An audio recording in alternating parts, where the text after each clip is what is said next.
Salut à tous, bande de catcheurs mexicains et nujambistes, comment allez-vous? Et aujourd'hui, nous allons parler du manga Kill la Kill. Et ouais, et comme vous avez pu le constater, j'ai changé de micro pour le bien de vos petites oreilles de fragiles. Bref, aujourd'hui nous allons parler du fabuleux manga qui est Kill la Kill. Je tiens encore à préciser que c'est mon avis et qu'il est purement objectif.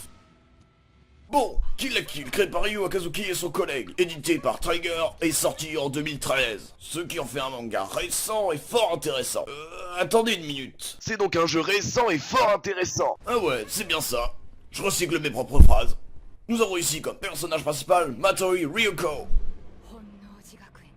Muni de ce qui semble être la moitié d'un grand ciseau et d'un uniforme complètement pété qui parle. Putain, et en plus de ça, ils lui ont donné un nom, quoi. Oh là là, les japonais, je vous jure. Notre chère Ryuko va braver bien des dangers pour retrouver celle qui possède l'autre moitié de ses ciseaux. Car celle qui détient cette autre moitié est forcément la tueuse de son père. Quoi? Tu comprends pas? Mais ils disent tout dans le flashback, putain. Tu suis vraiment rien, toi? Fais attention, parce que ça va spoiler sévère dans ce Death Critique. Donc, si tu n'as jamais vu ce manga ou que tu ne l'as pas fini, fonce le voir, il est vraiment génial. Donc, reprenons. Lors de ses aventures, notre chère Matori Ryuko va rencontrer Kiryuin Satsuki, qu'elle suspecte directement d'être celle qui possède l'autre moitié de ses ciseaux. Puis s'ensuit des phases de blabla, d'histoires chiants et...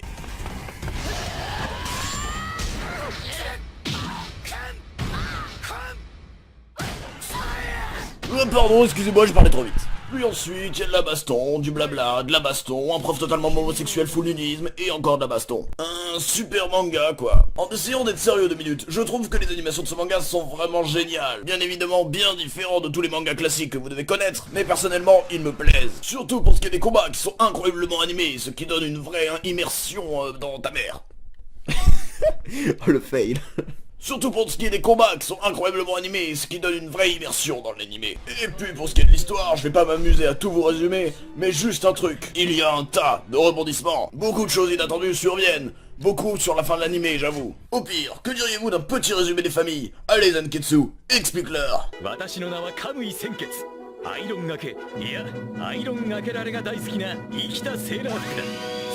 そろそろ来るんじゃないかとみんなが思っていたあの総集編の始まりだ。父の敵、片立ちばさみの女を探す的井竜子は本能寺学園でその鍵を握る生徒会長桐生院皐月に巡り合う。皐月は人間の特殊能力を引き出す生命繊維を織り込んだ極征服を持って全国学園支配を企てていた。だが竜子は私カムイ先決と出会うことで皐月たちと戦う力を手に入れた。ボクシング部、テニス部、風紀部、トラップ開発部、演芸部、落語部、百人一首部、投げナイフ部、南京玉すだれ部、その他無造無造の部活を倒した末行われた解散総選挙。ついに本能寺四天王との戦いが始まった。苦戦しながらもガバゴーリーや犬豚坊がジャクズレノノンを倒した竜子の前に突然現れるハリネヌイという少女。彼女こそ竜子の父的一心を殺した片立ちばさみの女だったのだ。さらに桐生院財閥の総帥皐月の母親桐生院大王の登場。皐月は全国学園支配の総仕上げとして関西圏3都制圧修学旅行を実行する。その狙いは学園だけでなく桐生院一族に対抗する反政府組織ヌーディストビーチを叩くことだった。バラバラにされた私を元に戻すため竜子も関西に向かう。